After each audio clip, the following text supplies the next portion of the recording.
জয় হিন্দ বন্ধুরা, আমি দীপঙ্কর মন্ডল। আপনারা দেখছেন নবান্ন নিমন্ত্রণ। আপনাদের সবাইকে স্বাগত। আপনারা গতকাল রাতে অনেকে জেগেছিলেন, অনেকে কমেন্ট করেছেন, দেখলাম যে আপনারা ঘুমোতে পারেননি। এরকম রাত আগে কখনো আসেনি, এরকম অপেক্ষা, এত মধুর অপেক্ষা আগে কখনো আসেনি। এই মুহূর্তে যে ট্রেন্ড আমরা দেখতে পাচ্ছি, সংখ্যাগরিষ্ঠতার দিকে এগিয়ে যাচ্ছে ভারতীয় জনতা পার্টি এবং দেশের প্রধানমন্ত্রী নরেন্দ্র দামোদর দাস মোদী। তিনি সন্ধে 6:30টায় দিল্লির বিজেপির সদর কার্যালয়ে তিনি পৌঁছবেন। সেখান থেকে তিনি দেশের উদ্দেশ্যে, পশ্চিমবঙ্গের উদ্দেশ্যে, আপনাদের উদ্দেশ্যে, আমাদের উদ্দেশ্যে তিনি ভাষণ দেবেন। আপনারা স্বপ্ন দেখেছিলেন, আপনারা ভালোবাসা দেখিয়েছিলেন, আপনারা প্রত্যাশা দেখিয়েছিলেন, কিন্তু কিছুটা সংশয় ছিল আপনাদের মধ্যে, অল্প মানুষের মধ্যে হলেও কিছুটা সংশয় ছিল। আমরা আপনাদেরকে ভরসা দেওয়ার চেষ্টা করেছি। এবার আপনাদের মধ্যে থেকে অনেকে জিজ্ঞেস করেছিলেন যে এত ভরসা কি করে পাচ্ছি, এত ভরসা কি করে পাচ্ছি। বন্ধুরা দেখুন, সাংবাদিকতার জীবনে থাকার সময় থেকে আমি বাম আমল থেকে সাংবাদিক, এবং 2011 সাল দেখেছি, তারপরে এই 2026 সাল দেখছি। মাঝে যে 15টা বছর কেটে গেছে, প্রত্যেকটা দিন তো অ্যালার্ট থাকতে হয়। মানে পুলিশের চাকরি বা চিকিৎসকদের চাকরি যেমন, সাংবাদিকদের চাকরিও কিন্তু তেমনি। বিছানায় ফোনের পাশে ঘুমোতে হয়, ফোনটা চেক করতে হয়, সব সময় খবরের মধ্যে থাকতে হয়। আমরা দেখেছি, আমরা মানুষের চোখের জল দেখেছি, দীর্ঘশ্বাস দেখেছি। একদম যখন এই তৃণমূল সরকারটা ক্ষমতায় এলো, পার্ক স্ট্রিট দিয়ে শুরু হলো, তারপরে একে একে কামদুনি, হাঁসখালি, বকটুই, অগন্তি ঘটনা এবং সেটাকে কভার আপ করার চেষ্টা। যখন অভয়া আন্দোলন হলো, অভয়ার মৃত্যুতেও তাকে খুন করে, ধর্ষণ করে, দেহটাকে লোপাট করে দেওয়া হলো এবং পুলিশ সাহায্য করলো। পুলিশ মন্ত্রী দাঁড়িয়ে থেকে তথ্য প্রমাণ নষ্ট করার চেষ্টা করলো। 2014 সালে বিজ্ঞপ্তি জারি হলো এসএসসির, স্কুল সার্ভিস কমিশনের। বিজ্ঞপ্তি জারি হলো প্রাথমিক শিক্ষা পর্ষদের। প্রাথমিকে শিক্ষক নিয়োগ, স্কুলে শিক্ষক নিয়োগ, শিক্ষাকর্মী নিয়োগ। দালালরা, মানে তৃণমূলের দালালরা, তারা কোনোভাবে আগে থেকে জেনে গেল রেজাল্টটা, কারা কারা পাশ করেছে। সে টেটে পাশ করুক, টিচার এলিজিবিলিটি টেস্ট হোক, অথবা লিখিত পরীক্ষা হোক, সেখানে পাশ করার পরে তারা প্রত্যেকটা প্রার্থীর বাড়িতে পৌঁছে গেল এবং টাকা তোলা শুরু করলো। এবার ভয়ে হোক, ভক্তিতে হোক, একটা চাকরির লোভে হোক, প্রাণ বাঁচাতে হোক, পরিবারের মুখে খাবার তুলে দেওয়ার জন্য হলেও হোক, গয়না বিক্রি করে, জমি বন্ধক দিয়ে, জমানো টাকা ভেঙে, এফডি ভেঙে, ধার করে, অথবা কারো যদি টাকা থেকে থাকে সেই টাকাটা তারা তুলে দিল। তারপরে কিছু চাকরি পেল, কিছু পেল না, বেশিরভাগই চাকরি পেল না। লক্ষ লক্ষ ছাত্রছাত্রী বঞ্চিত হলো। 2019 সালে যখন লোকসভা ভোটের বাদ্যি বেজে গেছে, তখন আপনাদের মনে থাকবে, একটু মনে করিয়ে দিচ্ছি, একটু ঘুরে দেখছি কেন তৃণমূলের এই পতন হলো, কেন এই অবনতি হলো, একটুখানি মনে করিয়ে দেওয়ার চেষ্টা করছি বন্ধুরা। 2019 সালে এই যে পার্থ চ্যাটার্জি, তৎকালীন স্কুল শিক্ষা দপ্তরের মন্ত্রী, উচ্চশিক্ষা দপ্তরের মন্ত্রী এবং অবশ্যই তখনকার মুখ্যমন্ত্রী, যিনি এখন কোমায় প্রায় চলে যাওয়ার মতো অবস্থা, অসুস্থ হয়ে যাওয়ার মতো অবস্থা, তার রেজিগনেশন লেটার টাইপ করা হয়ে গেছে, যে কোনো মুহূর্তে লোকভবনে চলে যাবে। এখনো পর্যন্ত যায়নি, রাজভবনের সেখানে রিজার্ভ টাইম রাখা আছে। মমতা ব্যানার্জি নিজেও যেতে পারেন অথবা অন্য কারো হাত দিয়ে পাঠাতে পারেন, এখনো পর্যন্ত জানা যাচ্ছে না। নতুন সরকার তৈরি হচ্ছে।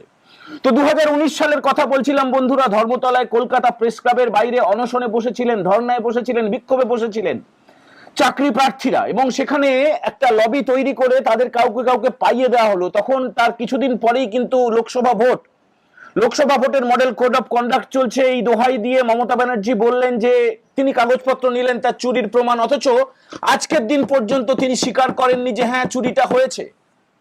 এত চুরি হয়েছে, এত চোখের জল পড়েছে, সেগুলো কোথায় যাবে? চাকরির দাবিতে মাতঙ্গিনীর মূর্তির নিচে, গান্ধী মূর্তির নিচে, রাজপথে হবু শিক্ষকেরা লাথি খেয়েছে, পুলিশের বুট তাদের পিঠে পড়েছে, বুকে পড়েছে, হাড় ভেঙে গেছে, কারো চোখ নষ্ট হয়ে গেছে, অনেকে মারাই গেছেন। তাদের চোখের জল কোথায় যাবে? দিনের পর দিন মহিলাদের উপরে অত্যাচার করা হয়েছে, সে সাউথ কলকাতা ল কলেজ হোক একদম অতি সম্প্রতি, বা দুর্গাপুর আইকিউ সিটি হোক, বা উত্তরবঙ্গের শিলিগুড়ি হোক, গোটাটা যেভাবে মহিলাদের উপর অত্যাচার হয়েছে। তারপরে মমতা ব্যানার্জি বলে গেলেন মেয়েরা কেন রাত্রে বেরোচ্ছে, সেগুলো কোথায় যাবে?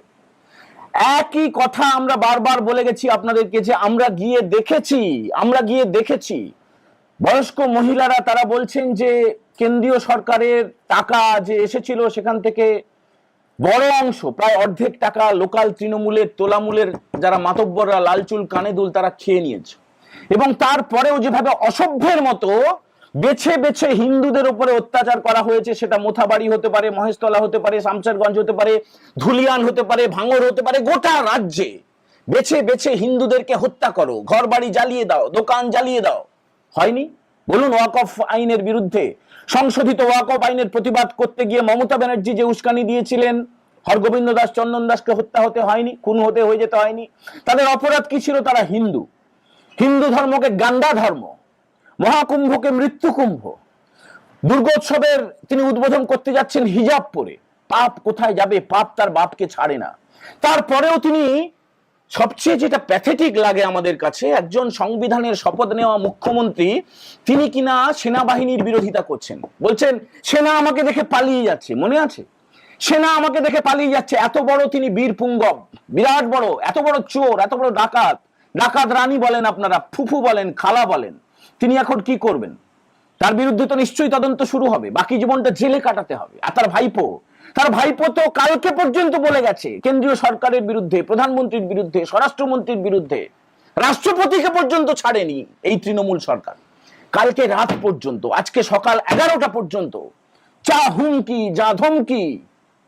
বাম আমলটা আমরা দেখেছি কিভাবে সন্ত্রস্ত ছিলেন আপনারা। সেই সন্ত্রাসকে সরিয়ে একটা মুক্তি সূর্যকে আনার জন্য তৃণমূলকে আমরা এনেছিলাম। আপনারা অনেকে সমর্থন করেছিলেন, আমরা সমর্থন করেছিলাম।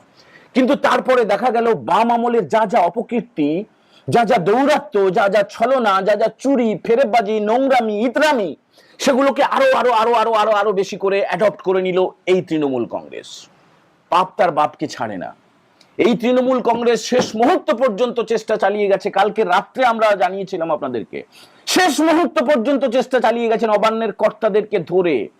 শেষ রক্ষা হলো না বন্ধুরা। আপনারা খুশি তো? এই যে মাথায় টিকাটা দিয়েছি, আমার ইষ্ট দেবতার পায়ে থাকা যে টিকা, সেই টিকা আমি লাগাতে পারতাম না, আপনারা লাগাতে পারতেন না। আপনাদের বাড়ির বোনেরা, দিদিরা, মায়েরা, আপনার স্ত্রী বা যে মহিলারা দেখছেন, আপনারা সিঁদুর পরতে পারতেন না যদি এই তৃণমূল সরকার আবার চলে আসতো। আপনারা শাখা পলা পরতে পারতেন না যদি এই তৃণমূল সরকার চলে আসতো। কোনো বেকার, মেধাবী, যোগ্য কোন যুবক যুবতী চাকরি পেত না যদি এই তৃণমূল সরকার চলে আসতো। এই যে পরিযায়ী শ্রমিকদের ভিড়, যেটা আমরা নিজের চোখে দেখেছি, আপনারা দেখেছেন, ট্রেন ভর্তি করে তারা আসছেন, গিজ গিজ গিজ গিজ করছে ভিড়ে, এসি বাসের মাথার উপরে ভিড়, জয় শ্রীরাম ধ্বনি দিচ্ছে, এই সরকারকে পাল্টে দেওয়ার কথা বলছে। 5,000 10,000 টাকা খরচা করে তারা ফিরেছেন শুধুমাত্র একটা ভোট দেওয়ার জন্য, কেউ কোনো প্রার্থী দেখেননি। প্রার্থী অপছন্দ হতে পারে, কিন্তু তৃণমূলের বিরুদ্ধে ভোট দাও, পদ্ম ফুলে ভোট দাও। এখনো পর্যন্ত যে ট্রেন্ড দেখা যাচ্ছে, এটার অপেক্ষায় আমরা ছিলাম, এই ট্রেন্ড আর বদলাবে না। প্রায় 200-র কাছাকাছি আসনে ভারতীয় জনতা পার্টি এগিয়ে আছে, এটা আর পিছিয়ে যাওয়ার নয়। ফাইনাল রেজাল্ট এখনো হয়নি, এটা ঠিকই, কিন্তু এই ট্রেন্ডটাই বজায় থাকবে, আপনারা দেখবেন। বন্ধুরা, তৃণমূলের প্রার্থী তালিকাটা তো আমাদের কাছে এসেছিল, সেখানে দেখা যাচ্ছে যারা যারা চোরেরা, যারা যারা জেল খাটা আসামিরা, যারা যারা দুর্নীতিতে একদম আকণ্ঠ নিমজ্জমান, তাদেরকে টিকিট দেওয়া হয়েছিল একদম শুরুতে। দেখুন, মেখলিগঞ্জে পরেশচন্দ্র অধিকারী পিছিয়ে আছে, মাথা ভাঙায় পিছিয়ে আছে, মানে কোচবিহার, আলিপুরদুয়ার, মালদা, মুর্শিদাবাদ, এগুলো সব সব সব যাচ্ছে তাই অবস্থা। পূর্ব মেদিনীপুরে সব কটা আসনে তৃণমূল পিছিয়ে আছে, ঝাড়গ্রামে সব কটা আসনে পিছিয়ে আছে, পশ্চিম মেদিনীপুরের বেশিরভাগ আসনে পিছিয়ে আছে। কোনটা ছেড়ে কোনটার কথা বলবো? হুমায়ুন কবির, আমরা বলেছিলাম যে তিনি এগিয়ে থাকবেন, তিনি প্রত্যাশা মতো এগিয়ে আছেন। ভাঙড়ে নওশাদ সিদ্দিকী এগিয়ে আছেন।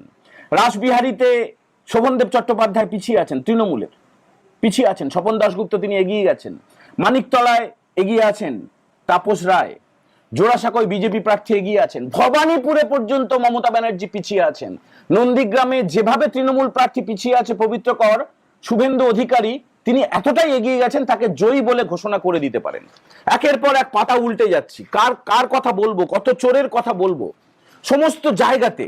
সমস্ত জায়গাতে বিশেষ করে অদ্ভুতভাবে যেখানে মুসলিমরা তারা নির্ণায়ক, সেখানেও কিন্তু বেশ কয়েকজন বিজেপি প্রার্থী তারা এগিয়ে আছেন।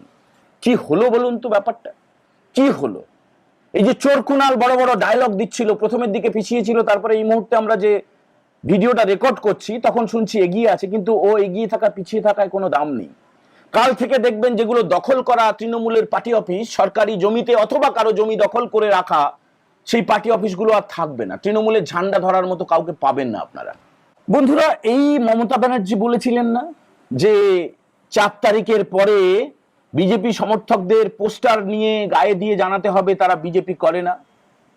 কোথায় মমতা ব্যানার্জি? একটা টুইট করুন। এই অভিষেক ব্যানার্জি বলেছিলেন না যে ডিজে বাজবে রবীন্দ্রসঙ্গীতের বদলে?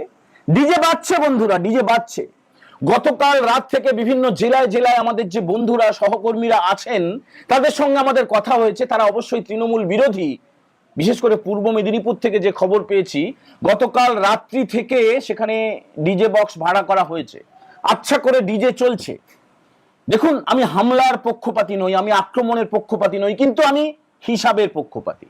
যে লোকটা চুরি করলো, যে লোকটা বিড়ির অর্ধেকটা খেত, যে এখন লম্বা লম্বা সিগারেট খায়, একাধিক ফ্ল্যাট কিনেছে কলকাতা বা কোনো জেলা সদরে, হঠাৎ করে বেশ কয়েকটা গাড়ি হয়ে গেছে, কোত্থেকে এলো এত টাকা? আর ভাইপোর বাড়ির সামনে ওই হাজার হাজার পুলিশ